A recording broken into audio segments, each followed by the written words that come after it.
تو بچوں سورہ احقاف سے ہمیں کیا سبق ملا؟ سورہ احقاف سے ہمیں یہ سبق ملا کہ قرآن پاک پہ ہم نے ایمان لانا ہے، قرآن پاک کو سمجھنا ہے، سیکھنا ہے، غور کرنا ہے آیات پہ، اور قرآن کے مطابق زندگی گزارنی ہے انشاءاللہ تعالی۔ اور ہم نے جو یہ پڑھا کہ جو نیک بچے ہوتے ہیں نا، جو نیک لوگ ہوتے ہیں، وہ اپنے والدین سے حسن سلوک کرتے ہیں، والدین کے لیے دعائیں کرتے ہیں، ان کی قربانیوں کو دیکھتے ہیں اور ان کا خیال رکھتے ہیں اور ان کی نصیحتوں کو سنتے ہیں۔ جب وہ بات کریں تو ادب سے چپ کر کے سنتے ہیں اور اس کے بعد ان کو ادب کا جواب دیتے ہیں، کبھی بھی بدتمیزی نہیں کرتے، کبھی اف بھی نہیں کہتے، ان کے ساتھ آرگیو نہیں کرتے، بحثیں نہیں کرتے۔ تو اچھے بچے بننا ہے انشاءاللہ، اللہ تعالیٰ کو ایسے لوگ پسند ہیں۔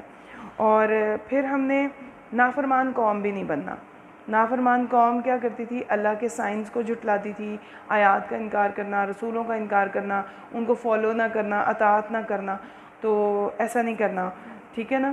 قوم عاد نے کیا کیا تھا؟ ان کو اتنی گرمی لگ رہی تھی، انہوں نے دیکھے بادل آ رہے ہیں، بارش ہوگی تو ہم بہت انجوائے کریں گے، حالانکہ اس بادل میں، اس آندھی میں ان کے لیے عذاب تھا۔ تو اللہ سبحانہ وتعالیٰ سے ہر وقت ہم نے تقوی اختیار کرنا ہے، یعنی اللہ سے اگر ہم سے کوئی نافرمانی ہو جائے، کوئی غلطی ہو جائے نا، اللہ سے توبہ کر لینی ہے، ڈھیٹ نہیں ہو جانا، اپنی غلطی کو مان لینا ہے، ہمیشہ اپنی غلطی کو ماننا ہے۔ پھر سورہ محمد سٹارٹ ہوتی ہے۔ سورہ محمد مدنی صورت ہے، اس میں 38 آیات ہیں اور 4 رکوع ہیں۔ اس صورت میں نا کفار کے ساتھ جہاد کرنے کا بھی حکم ہے کہ جو کفار ہیں ان میں اور مومنین میں حق اور باطل کا فرق ہے۔ جو اہل ایمان ہوتے ہیں وہ حق کو مانتے ہیں، اللہ اور رسول اللہ صلی اللہ علیہ وسلم کی اطاعت کرتے ہیں۔ تو انسانوں کے 2 گروہ بن گئے نا، ایک مومن ہے اور ایک کافر ہے، ایک حق والے ہیں اور ایک باطل ہے۔ تو ان کے درمیان ظاہر ہے پھر جب جنگ ہوگی، جہاد ہوگا تو اللہ تعالیٰ حق کا ساتھ دیں گے۔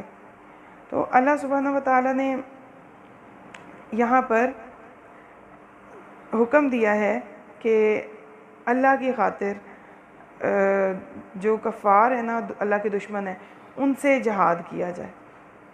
اور اللہ سبحانہ وتعالیٰ نے فرمایا ہے کہ اگر مسلمان اللہ کے دین پر استقامت دکھائیں اور ثابت قدمی سے لڑیں کفار کے اگینسٹ، تو پھر اللہ کی مدد آتی ہے۔ اللہ سبحانہ وتعالیٰ نے یہاں پر بتایا کہ جو لوگ ایمان والے ہوتے ہیں نا، اللہ تعالیٰ ان کا ساتھ دیتے ہیں اور ان کو فتح دیتے ہیں۔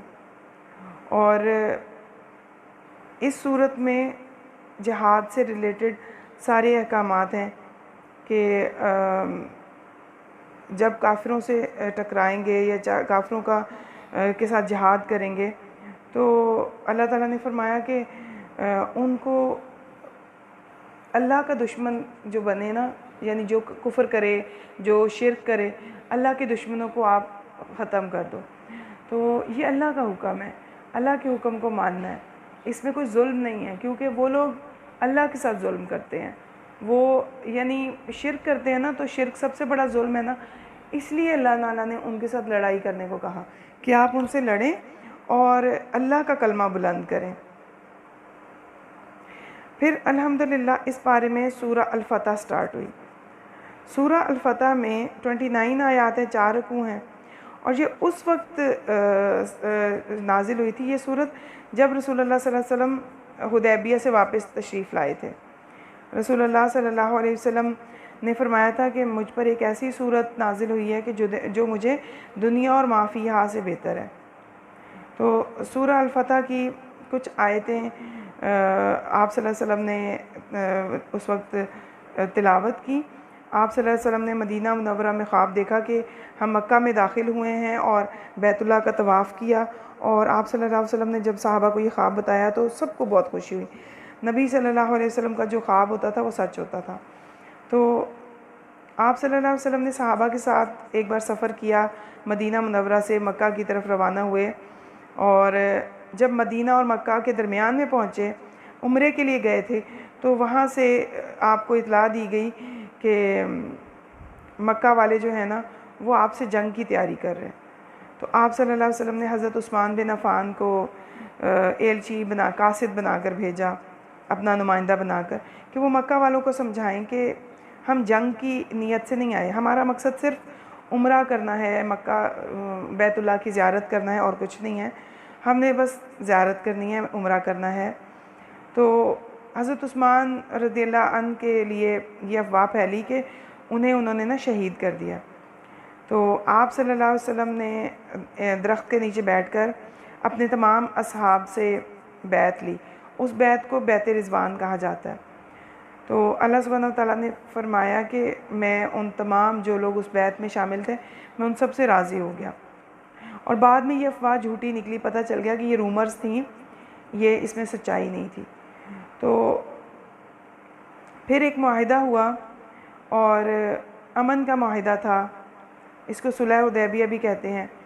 تو اللہ تعالیٰ نے اس کو یہاں پر جب یعنی فتح مبین بھی کہی کہ مسلمانوں نے ایک فتح حاصل کی ہے، کہ مسلمانوں کی تعداد اس وقت 1400 تھی، اور وہ بڑے امن کے ساتھ عمرے کے لیے جا رہے تھے، اور مکہ والوں نے ان کے ساتھ جنگ کرنے کا سوچا تھا۔ تو پھر اس وقت ایک معاہدہ ہوا تھا کہ جنگ بندی کا، کہ جنگ نہیں کریں گے اور وہاں سے عمرہ کیے بغیر واپس لوٹ جائیں گے۔ آپ صلی اللہ علیہ وسلم نے بالکل کچھ نہیں کہا، کوئی لڑائی نہیں کی، درگزر کر دیا۔ اور اس کے بعد جب رسول اللہ صلی اللہ علیہ وسلم کو کیونکہ یقین تھا کہ اللہ کے فیصلے جو ہیں وہ ہمیشہ حق ہوتے ہیں، سچ ہوتے ہیں، اللہ کے وعدے سچ ہیں، اور اللہ نے وعدہ کیا تھا کہ اللہ تعالیٰ فتح مسلمانوں کو ہی دیں گے۔ تو حدیبیہ میں مسلمانوں کی تعداد کم ہی تھی، اس لیے اس وقت لڑائی کا فیصلہ کرنا بہتر بھی نہیں تھا۔ تو رسول اللہ صلی اللہ علیہ وسلم کو ایسا کوئی حکم بھی نہیں اللہ کی طرف سے ملا تھا۔ تو رسول اللہ صلی اللہ علیہ وسلم نے جب یہ معاہدہ کر لیا اور وہاں سے واپس تشریف لائے، تو اس کے بعد پھر آپ صلی اللہ علیہ وسلم کو اللہ نے ایک عظیم فتح کی بشارت دی کہ ایمان والوں کے لیے جنت کا وعدہ کیا، کافروں اور منافقوں کے لیے اللہ نے وعید دی۔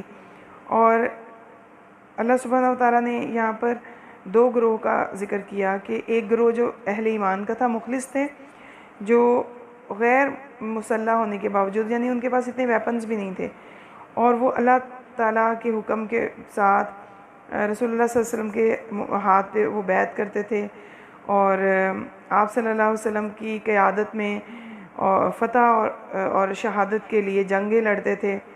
اور دوسرے جو تھے وہ منافقین تھے، جو حدیبیہ میں آپ کے ساتھ نہیں گئے تھے، اور وہ ان کا یہ گمان تھا کہ مسلمان مکہ سے زندہ سلامت واپس نہیں آئیں گے، اور اللہ تعالیٰ نے منافقین کو اچھا نہیں سمجھا۔ ان کو اطلاع ملی کہ وہ لوگ پیچھے رہ جانے والے ہیں، وہ لوگ رسول اللہ صلی اللہ علیہ وسلم کو جب ساتھ نہیں دیں گے تو لوزرز ہیں۔ تو اللہ سبحانہ وتعالیٰ نے نا یہاں پر تعریف بیان کی ہے اس صورت میں کہ اللہ تعالیٰ نے جو فتح دکھائی تھی نا رسول اللہ صلی اللہ علیہ وسلم کو، اور ان کے جو ساتھی تھے ان کو بتایا تھا، تو اللہ نے پھر انہیں فتح دی تھی، مکہ فتح ہوا تھا۔